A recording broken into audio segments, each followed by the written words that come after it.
কিছু দেখতে পাচ্ছেন বন্ধুরা? আগে দেখুন, তারপর বলছি।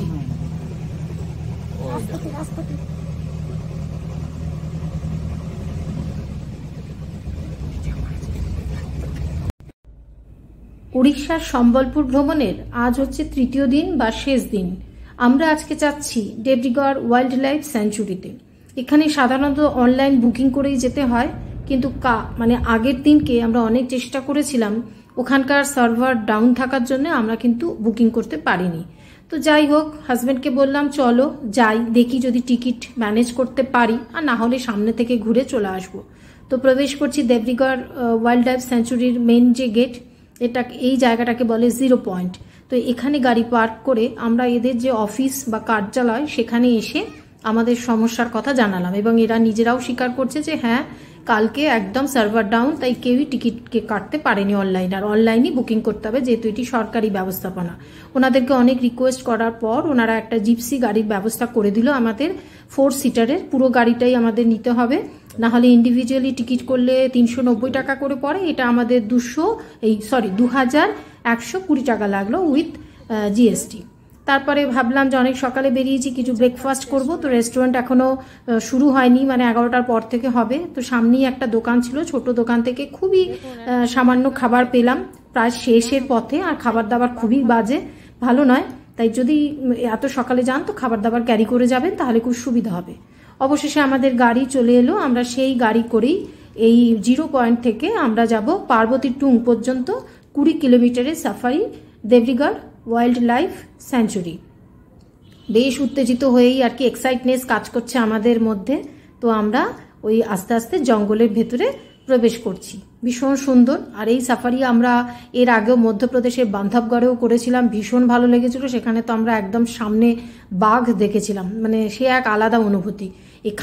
এখানকার এক একটা জঙ্গলের অনুভূতি এক এক রকম, বেশ সুন্দর আর কি। দেখতে দেখতে যাচ্ছি, কত গাছপালা, মাটির কাঁচা রাস্তা, প্রচুর গাছ, এই যেন একটা অন্য রোমাঞ্চ, একটা সেই কি বলবো, এগুলো ঠিক বলে বোঝানো যায় না, একমাত্র গেলেই পরে বুঝবেন।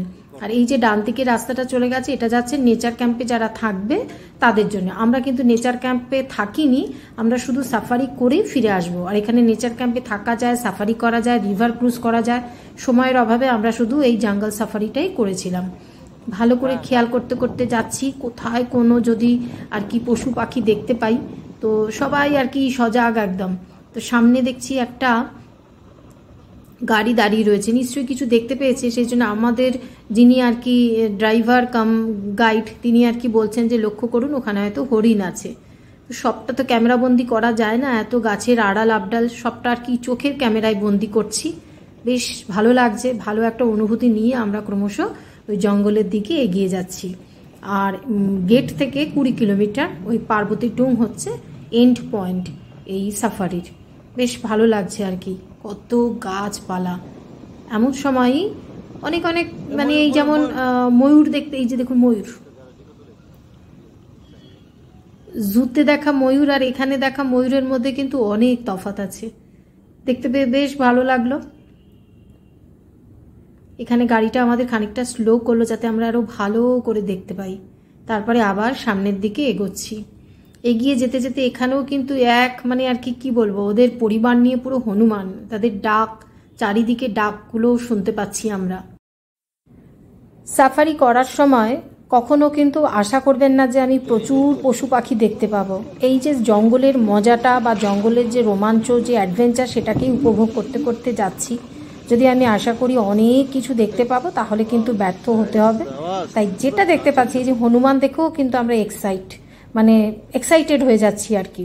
কারণ এই হনুমান তো আমাদের আশেপাশে সবসময়ই দেখতে পাই, তবুও একটা অন্য অনুভূতি। এই যে লেখা রয়েছে সাম্বার জোন, যেখানে যে জন্তুটা বেশি পাওয়া যায় সেরকম এক একটা করে জোন ভাগ করে দেওয়া হয়েছে। বেশ আনন্দ করতে করতে অভিজ্ঞতা আর কি, আমরা জঙ্গলের অভিজ্ঞতা নিতে নিতে যাচ্ছি। ডান দিকে রয়েছে ওই হীরাকুদ ড্যামের যে রিজার্ভার সেটা রয়েছে, ওখানে প্রচুর পরিযায়ী পাখি আসে। আমার হাজব্যান্ড তো একদম পুরো টায়ার্ড হয়ে রয়েছে, 3 দিন ধরে গাড়ি চালিয়ে চালিয়ে বেচারা একটু ঘুমিয়ে যাচ্ছিল। আমি ক্যামেরাবন্দি করতে না করতেই উঠে পড়েছে। যাক গিয়ে আর কি করা যাবে, যখন কোনো কিছু দেখতে পাচ্ছি ওকে ডাকছি ওর কাছে। কারণ আমরা এত সুন্দর রাস্তা দিয়ে আসা যাওয়া করি, হয়তো মনে হবে এরকম তো আমরা আমাদের আসা যাওয়ার রাস্তা রাস্তাতেই দেখতে পাই, কিন্তু বিশ্বাস করুন এগুলো একটা অনুভূতির ব্যাপার, যে যেভাবে নেবে। কারোর কাছে মনে হতে পারে যে অনেক জন্তু জানোয়ার দেখতে পেলাম না, তাহলে কোনো লাভ নেই, কিন্তু যদি সত্যি আপনি প্রকৃতি ভালোবাসেন তাহলে এখানে আসুন, সত্যি ভালো লাগবে। তো 20 কিলোমিটার ওই জিরো পয়েন্ট থেকে পার্বতী টুং, সেই রাস্তাটা যেতে মানে সময় লাগে প্রায় 1 ঘন্টা, আর পুরো সাফারিটায় প্রায় 2-2.5 ঘন্টা আর কি সময়। আপনি ওখানে আর কি ওই পার্বতী টুঙে আপনাকে কিছুক্ষণের জন্য ছেড়ে দেবে, মিনিট 15-20, ওখানে আপনি চাইলে চা খান, একটু ঘুরে বেড়ান, ওয়াচ টাওয়ার আছে। তো আমরা অবশেষে ওই প্রায় আমাদের যেই সাফারির এন্ড পয়েন্ট পার্বতী টুং সেখানে চলে এসেছি। তো চলুন এবারে ওই পার্বতী টুঙে এখানে গাড়ি থেকে নেমে আমি দেখাচ্ছি এখানে কি আছে।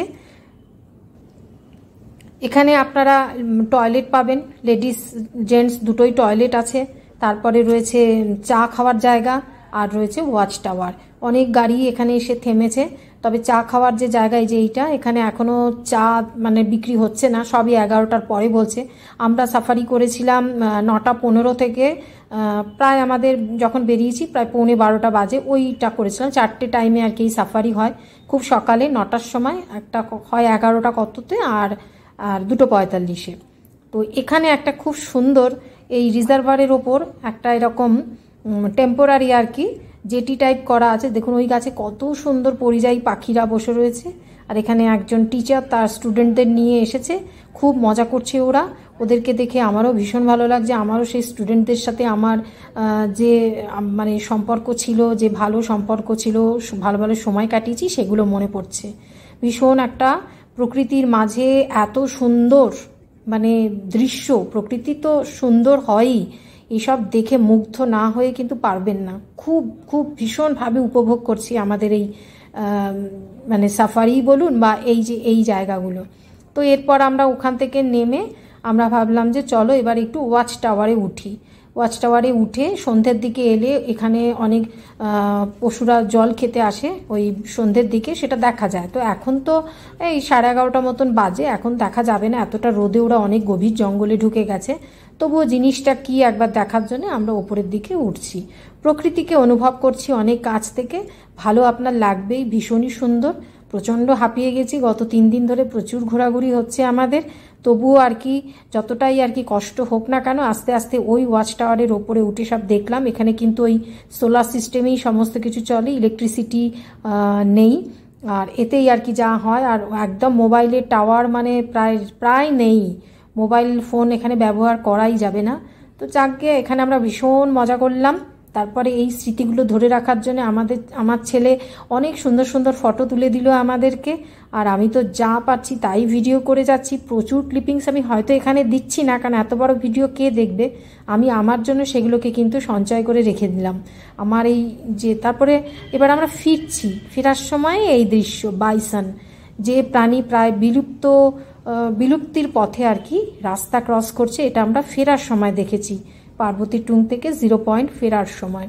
ভীষণ ভালো লাগছে, পুরো মানে আর কি এক দল বাইসন এখানে ঘুরে বেড়াচ্ছে। দাঁড়ান, কথা বলছি না, আর একটু দেখুন।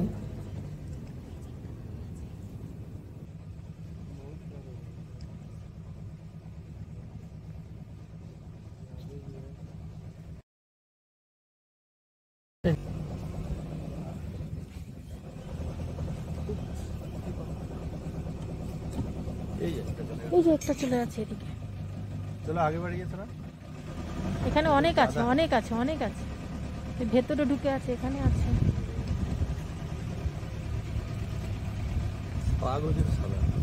বাইসনের এটাই তো।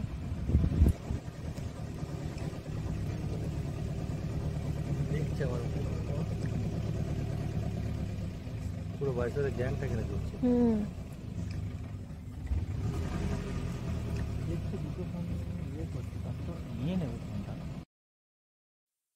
কাছ থেকে বাইসনকে দেখতে পেয়ে একটা উপরি পাওনা হলো। তো ফিরে যাচ্ছি আমরা মেন গেটের দিকে, 0 পয়েন্টে। ভীষণই ভালো লাগলো বন্ধুরা। আর এই জঙ্গলে একমাত্র জিও সিম থেকে মাঝে মাঝে ফোন করতে পারবেন, তাও সব জায়গায় নয়। সত্যি খুব একটা ভালো অভিজ্ঞতা হলো। আর আমাদের আর শুধু বাকি রইল হীরাকুদ ড্যামটা দেখব এই সাফারি শেষ করে। তারপর আমরা আমাদের হোটেলে ফিরে যাব, বা আমরা যেখানে থাকি তালচের কানিহা, সেখানে ফিরে যাব।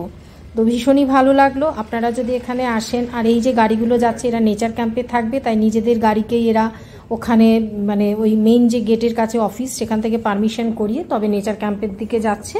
আমরা বেরিয়ে যাচ্ছি ক্যাম্প মানে এই ইয়ে থেকে, ওয়াইল্ড লাইফ থেকে আমরা বেরিয়ে নিজেদের জগতে ফিরে যাচ্ছি। আনন্দে আরামে স্বচ্ছন্দে ঘুরে বেড়াক বন্য জন্তুরা, তাদের সুস্থতা কামনা করি। কেউ অযথা তাদেরকে ডিস্টার্ব করবেন না। আর জঙ্গলে গেলে কিন্তু যতটা সম্ভব কথা আস্তে আস্তে বলা, তাদেরকে পশু পাখিকে বিরক্ত না করা, এগুলো কিন্তু ওরা সবাই আগে থেকে বলে দেয়, এগুলো সবাই আমরা জানিও। তো ঠিক আছে, আজকের মতন আমার ভিডিও প্রায় শেষের পথে। আর এখানে এসে এখন দেখছি প্রচুর ভিড়, মানে এখন তো প্রায় বাজে 11:15, প্রচুর ভিড়। পরে সাফারি শুরু হবে তার জন্যে। আর এখানে এবার প্রচুর খিদে পেয়ে গেছে, খাবার দাবার সেরকম কিছু পাইনি। তো যে যা পেয়েছি, যে এরকম একটা খাবার, কি সিঙ্গারা ভেঙে ঘুগনি মিশিয়ে অত্যন্ত মানে একদম পুরো বিষাক্ত, যে খাবার খেয়ে আমি অসুস্থ হয়ে গেছিলাম, মানে এখনও ভয়েস দিচ্ছি, পুরো আমার শরীর খুব খারাপ। এই খাবারটাই খেয়েছিলাম, খিদের মুখে আর কিছু করার ছিল না। আর তারপরে চা ফা খেয়েছিলাম। তাই খাবার দাবার যদি ক্যারি করেন খুব ভালো হয়। এখানে কিন্তু খাবার আমি অন্তত ভালো পাইনি। তাই আমার ভিডিও দেখে ভাববেন না যে এরা খাবার ভালো বানায় না, আমার মনে হয়েছে যে ভালো নয়, মানে খুবই আনহেলদি ফুড। যাকে বন্ধুরা, দেখা হবে পরের ভিডিওতে। আমি এখন যাচ্ছি হীরাকুদ ড্যাম দেখতে, পরের ভিডিওতে সেটা অবশ্যই আপলোড করব।